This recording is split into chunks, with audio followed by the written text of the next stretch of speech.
First of all, we take in triangle ADB. Okay, ADB में बताइए कौन सा ट्रायंगल एंगल लिया जाएगा? 60 डिग्री। 60 डिग्री लिया जाएगा। Okay, 10 60 degree equal to perpendicular A B होगा बेस एडी 10 60 होता है √3 A B upon A D. तो यहां से यदि मैं A B equal to find करूं तो क्या आएगा? √3 ए डी आ जाएगा।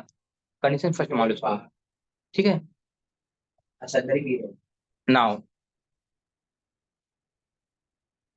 In triangle ABC, ABC ABC में कौन सा एंगल लिया जाएगा? ये 30 है, 10 30 इक्वल टू परपेंडिकुलर तो ही रहेगा ए बी अपॉन बेस क्या होगा इसका? बेस यही तो होगा पूरा इधर, इसका नाम क्या होगा? बेस ए सी 10 31 अपॉन √3।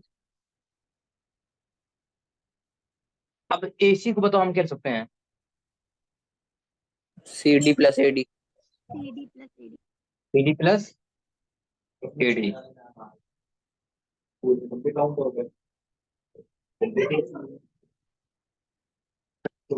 हमें CD फाइंड करना है, तो क्या करें? इक्वेशन फर्स्ट से from equation number first and A C equal to मैं लिख दूंगा AD प्लस CD। तो यहाँ से AB की वैल्यू है √3 AD अपॉन AC की जगह रिप्लेस कर दूंगा AD प्लस CD। जरा सॉल्व करो और CD बताओ कितना आएगा।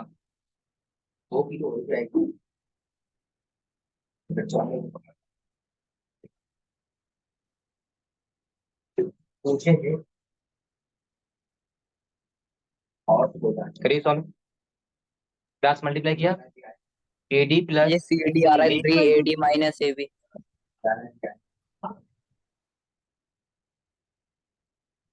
CD इक्वल टू आ जाएगा 3AD माइनस AD। जी AB। AB कहाँ से आ गया? बताइए 2AD आ रहा है, देखो कृषि ये तो आएगा। हाँ भाई।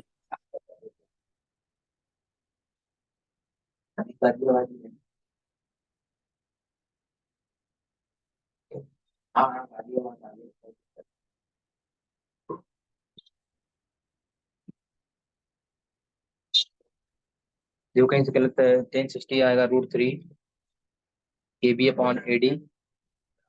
यहाँ से AB इक्वल टू आ जाएगा √3 AD, कंफर्म है। AB अपॉन AC हो जाएगा, AC को AD प्लस CD कर दिया and AD plus CD, AD plus CD। यदि मैं AD तो फाइंड हो गया कि AD का यहाँ से आ जाएगा CD इक्वल टू 2AD।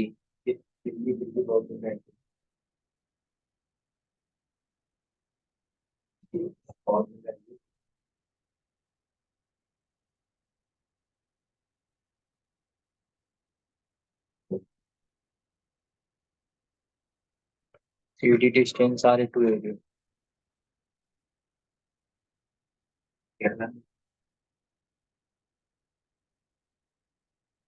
वो 5 6 1 5 3 आ जाएगा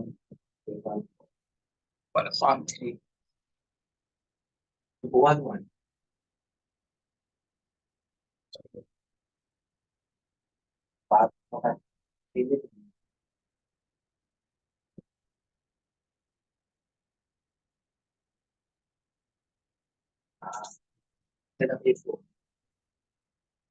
time taken to travel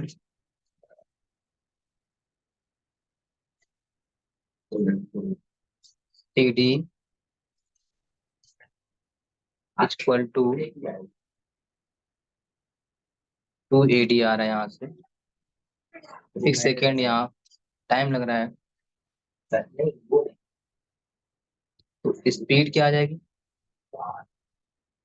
speed of car. तो मैं यहाँ पर 2AD/6 तो यहाँ से हो जाएगा 1/3 AD मीटर पर सेकंड। अब यहाँ से D से A पॉइंट तक जाने के लिए टाइम क्या लगेगा? तो time taken by car to travel DA distance या AD कहें। तो यहाँ से डिस्टेंस अपॉन क्या लगेगा? स्पीड। डिस्टेंस तो ये D रखें या AD कहें अपॉन टाइम कितना आया, स्पीड क्या है ये ध्यान दीजिएगा। Distance upon time. डिस्टेंस यहाँ पर है AD या DA के ये अपॉन टाइम। टाइम तो फाइंड नहीं करना है यार करेक्शन करो। डिस्टेंस अपॉन स्पीड लगाइए। Distance upon speed. Distance AD है, स्पीड 1/3 AD। देखिए यहाँ से AD से AD कैंसिल हो जाएगा 1/1/3। तो यहाँ से DA या जो टाइम आएगा कितना आ जाएगा 3 सेकेंड।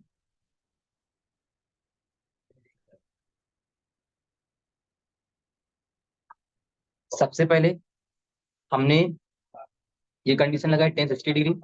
यहाँ से AB इक्वल टू आ गया √3 AD। ठीक है। अब इसके बाद हमें ये ट्रायंगल लिया, कौन सा ट्रायंगल ABC। इसमें 1030 अप्लाई किया। AB अपान क्या आ जाएगा AC। अब हमें AC और ना AD से कोई मतलब नहीं, मुझे चाहिए कि CD कितना होगा। CD क्या है? CD डिस्टेंस है। कार जब C से D पॉइंट तक जा रही है और डिस्टेंस अगर मालूम हो जाएगी तो मुझे स्पीड पता चल जाएगी।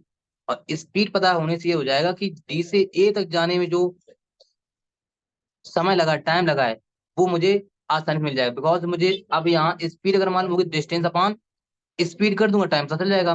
तो सबसे पहले ये डिस्टेंस पता हो तो यहाँ डिस्टेंस पता होने से मालूम चल जाएगा कि C से D तक जाने में स्पीड क्या रही थी। टाइम तो मालूम 6 सेकंड लगा है। तो मैं सबसे पहले CD फाइंड करूंगा। तो यहाँ 1/√3 ये जो AB है फ्रॉम फर्स्ट से मैंने क्या रिप्लेस कर दिया √3 AD में। ओके। AC को AD प्लस CD। अब AD प्लस CD पुट किया, यहाँ पर cross multiply AD plus CD equal to 3AD आ गया। यहाँ से CD जो आएगा वो आ गया 2AD। दैट मीन्स ये क्लियर हो गया जो डिस्टेंस है CD की वो 2AD है। अगर AD distance suppose that 5 centimetre 5 metre या 5 किलोमीटर रही होगी तो उसकी CD की 10 किलोमीटर रही होगी। तो ये यहाँ क्लियर नहीं है, वो हमें AD मालूम है कि AD डिस्टेंस है। अब time taken by travel to C to D, अगर वो ये क्लियर हो गया कि टाइम टेकन टू ट्रेवल, अगर कार से डी पॉइंट तक जा रही तो यहाँ पर जो टाइम टेकन है वो 6 सेकेंड है। लेकिन डिस्टेंस कितनी है CD की? वो आई है 2AD according to this condition. ठीक है। सी डिस्टेंस क्या है? तो ये क्लियर होगा कि 2AD डिस्टेंस कवर करने में सेकेंड टाइम इस कार को लगा है। सबसे पहला पॉइंट ये समझिए कि कार C से जब D पॉइंट तक पहुंची है तो इसको डिस्टेंस कवर करनी थी 2AD और वहां समय टाइम क्या आया 6 सेकंड आया है। तो ये कंफर्म हो गया कि ये 6 सेकंड में 2AD कवर किया है। अब स्पीड ऑफ कार फार्मूला क्या होता है? स्पीड का डिस्टेंस अपॉन टाइम। डिस्टेंस क्या है, सी से डी तक की जो डिस्टेंस है वो क्या आया है, 2AD आया है ना, अपॉन टाइम कितना लगा यहाँ पर 6 सेकेंड, 1/3AD मीटर पर सेकेंड, क्योंकि ये मीटर और सेकेंड में दिया गया रिलेशन है। तो यहाँ से जो इस कार की स्पीड है वो कितना है, 1/3 मीटर पर सेकेंड AD। ठीक है, तो यहाँ पर मैंने फिर देखा कि डी से ए तक आने में कितना समय लगा है। स्पीड क्लियर हो चुका है, डिस्टेंस क्लियर हो चुका है, डिस्टेंस AD है या डी है, और इसका जो स्पीड है वो 1/3AD मीटर पर सेकेंड है। तो मैंने बस यहाँ डिस्टेंस AD अपॉन स्पीड के 1/3AD, तो यहाँ से 1/1/3, तो इसको डिवाइड करेंगे 1/1/3 तो 3 सेकेंड आ जाए, बिकॉज 1 डिवाइड बाई 1/3, 1 मल्टीप्लाई 3/1, तो ये आ जाएगा 3 सेकेंड। डिवाइड करना तो आता है, 1 डिवाइड बाई 1/3, 1 मल्टीप्लाई 3/1, 3 आ जाएगा। कोई समस्या किसी को बताओ इस सवाल में?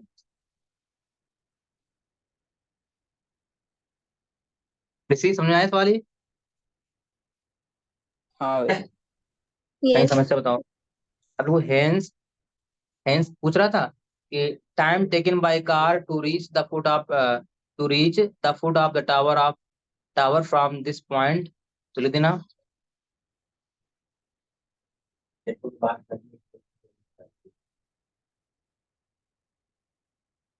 hence time taken by car to reach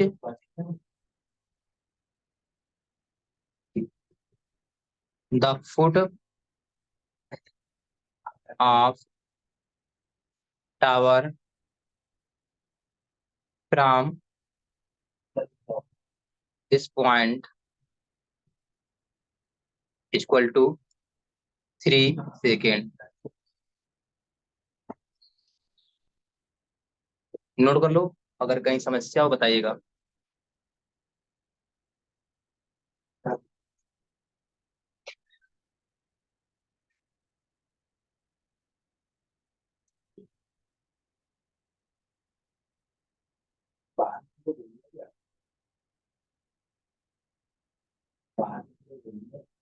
note हो गया? हाँ भाई। तो इस तरीके से क्वेश्चन कंप्लीट हुआ। नेक्स्ट, ये वाला क्वेश्चन तो मैंने करा दिया, ये भी हो गया है। ये देख लेना कि a person observe the angle of elevation top of tower 30 metre, भाग 50 metre towards the foot of tower. तो इसका फिगर बनाए दे, जिन्होंने नहीं किया वो कर लें। ये एक टावर है एंड ये ग्राउंड है। ठीक है, कह रहा है a person observe the angle of elevation top of tower 30 metre. अगर व्यक्ति यहाँ से ये टावर का टॉप है, जो यहाँ एंगल ऑफ एलिवेशन आ रहा है वो 30 डिग्री है। A B the tower, point C ले लो। फिर जब वो ही walk 50 metre towards the foot of the tower, tower का फुट कहाँ होगा बेटा, ये ए पॉइंट पे होगा। ये सी पॉइंट से ए पॉइंट की ओर जा रहा है और इस पॉइंट पर पहुंच गया डी पॉइंट पे। यहाँ से एंगल आप जब फ्लिपबोर्ड देखता है top of the tower, B को देखा तो उसने वहां पर एंगल कितना बन रहा है, 60 डिग्री। सी से डी तक आने में जो डिस्टेंस कवर किया, कितना डिस्टेंस कवर किया, 50 metre. And find the height of tower, इसको एसोलेट कर लेना। तो पहले ट्रायंगल एबीसी एबीडी 1060 लगाएंगे, तो यहाँ से एडी आ जाएगा √3 H upon AD equal to, तो √3 एच आएगा, एडी इक्वल टू, फिर आप लगाना in triangle A B C 1030 H upon AC में क्या करोगे, C D plus this AD, 50 plus AD, वहां से पुट कर देना, कितना आ रहा है इसे भाई 25√3। हाँ कर लेना, ये नहीं आता बताइएगा, मैं कर बता दूँ। फिगर बना लो लकी, जिसका नहीं हुआ है।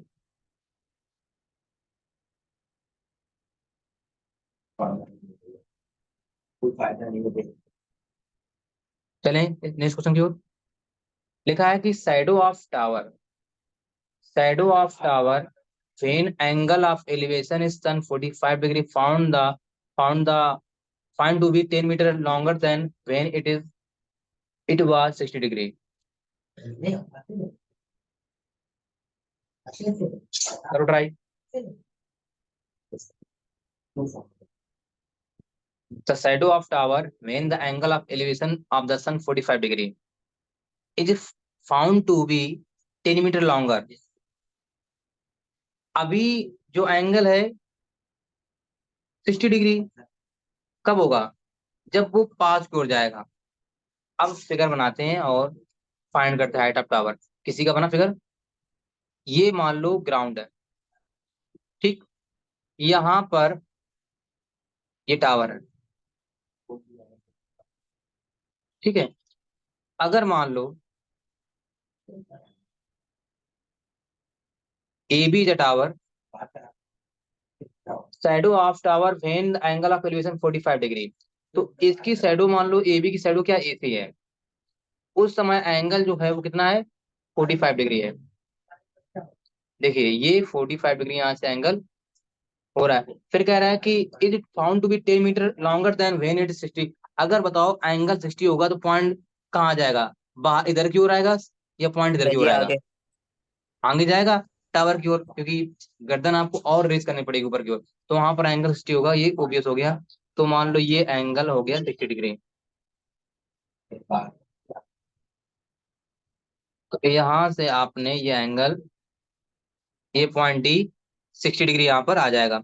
आपने हाइट एच मीटर इसको लेट कर लिया, एंड ये जो डिस्टेंस कवर किया यहाँ से सिटी तक आने में 10 मीटर कवर हुआ है। आप फाइंड कर लो कौन सा ट्रायंगल लेंगे सबसे पहले। कर पाओगे? हम करें? बताओ, करो बताओ इसका आंसर क्या आएगा। फिगर बन गया है।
So 5√3 minus 1.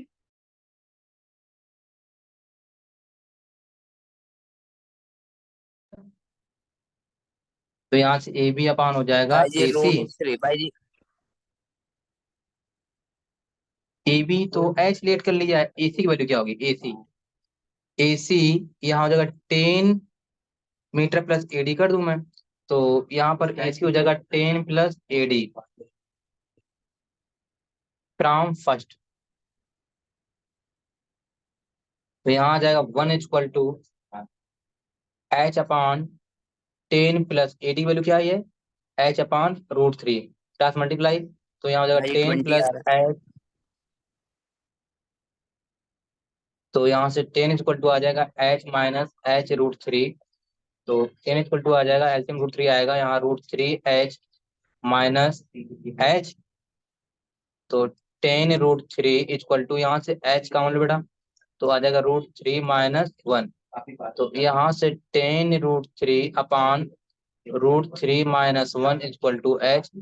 यहाँ तक छोड़ दो, या फिर H equal to 10 √3 upon √3 minus 1। आप क्या करेंगे? इसका रिप्लेस करा देंगे √3 plus 1 upon √3 plus 1। H equal to आ जाएगा 10, इसको ले जाए मल्टीप्लाई में, तो 10 × 3 हो जाएगा 30 आ जाएगा। प्लस या रुको, अभी अभी अंदर मत ले जाओ उसको। 10 √3 अपॉन ब्रैकेट में √3 प्लस 1। यहाँ क्या हो जाएगा? √3 माइनस 1, √3 प्लस ए प्लस बी लगा, तो यहाँ पर हो जाएगा 3 माइनस 1। एच इक्वल टू आ जाएगा 10 √3 माइनस 1 अपॉन, तो यहाँ प्लस 1 है, अपॉन 2। 2 5 जा 10, तो यहाँ से h आ जाएगा, h इक्वल टू आ जाएगा 5√3 प्लस 1। ये आंसर आ रहा है किसी का? और अगर करोगे आगे तो हो जाएगा ये 15 प्लस 5√3, ये आंसर हो जाएगा। देखिए हो रहा है क्या ये किसी का? भाई 15 प्लस, अब वो तुम चेक करो। भाई जी मैं √3 को उधर ले गया था तो भाई जी h की वैल्यू आई थी √3 AD। ये सही लिखा है, जो मैंने निकाला है वैल्यू वो सही है। ठीक है, अपना देख लो जहाँ गलत हो, और समस्या हो बताओ कहाँ पर समस्या हो रही है। मैंने तो गलत नहीं किया है। तो hence the height of tower 15 plus 5√3 metre. Clear है लकी, सौम्या, वैशाली बताओ। Yes, sir. Yes.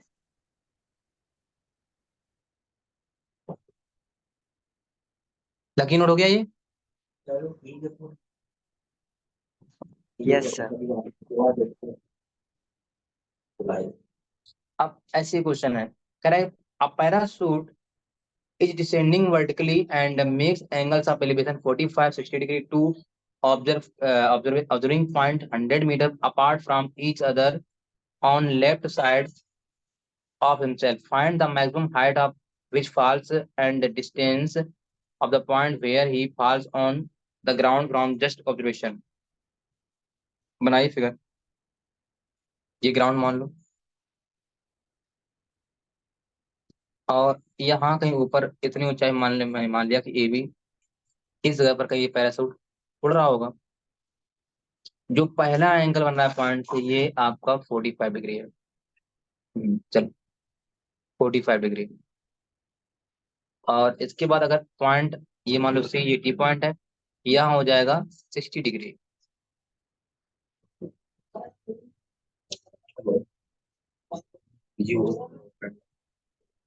ये जो डिस्टेंस है वो 100 मीटर की है, और ये हाइट आप एच मीटर मान लेना। कर पाओगे? थोड़े दिन इसको बताओ ऋषि, वैशाली, Yes, sir. लकी, सौम्या, कर हाँ सकते हो, भाई। बिल्कुल सेम मतलब वाला है। तो अब आपके पास क्वेश्चन जो है लगाइएगा, और ये टॉपिक यहाँ से मेरी ओर से खत्म होता है। हम लोग पढ़ेंगे कल। टॉपिक का नाम है अर्थमेटिक क्वेश्चन। चलिए आज के इतना ही, मिलते हैं नेक्स्ट क्लास में।